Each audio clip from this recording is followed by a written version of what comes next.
Hi, welcome to Sweetwater. We're here talking about the Softube Console 1 today. I want to give you a quick run through of its features and the way it's set up. It really comes out of a basic concept that we spend far too much time staring at computer screens when we record. Back in history, we actually used to things called consoles, and we would actually twist knobs and accomplish something. The idea is putting some of that workflow back into a digital audio workstation with the Console 1, and that's kind of what this is about. So you can actually see the screen.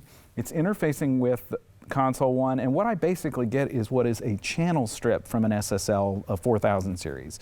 So Softube has very, very carefully modeled all of the audio capabilities of that, and in essence given you a handle for each one of those controls. So if I want to reach over and start to EQ something, what you'll see is on the screen it's immediately impacted.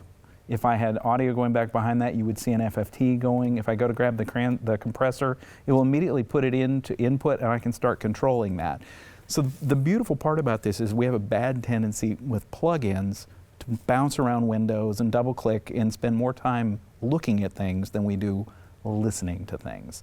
Since this puts everything in a single environment, you're literally looking at an EQ, a gate, a compressor, and also the kind of tonal characteristics of the console and its bus structure, all put together into a single package.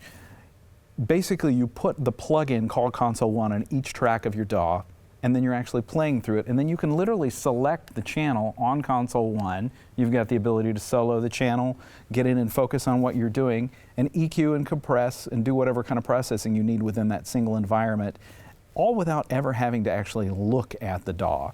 Now there are some really interesting twist functionalities. If I want to load individual presets, I've got the ability to go in and call up new functionality. Let's say I want to actually call up a 4K, but I have a preset for bass or a drum. I can call that quickly up. If I want to get in and group multiples and make them do the same processing on all of them at the same time, I can gang those things together. And you've also got the flexibility to move the processing around within it. If I push this filters to compressor button, the high and low pass filters actually get reassigned to the input of the compressor. So if you're having trouble taming a track because the bass is causing the compressor to pump in and out, by filtering the low frequency out of that input, you can keep the compressor behaving nicely, but still get all the tonal characteristics you want of that low frequency going through the signal sound. So it really comes down to workflow. This is about making it work quicker, make it sound better, and make you quit looking at the screen. If you've got further questions, ask your Sweetwater sales engineer. They'd be happy to help you out. Thanks a lot.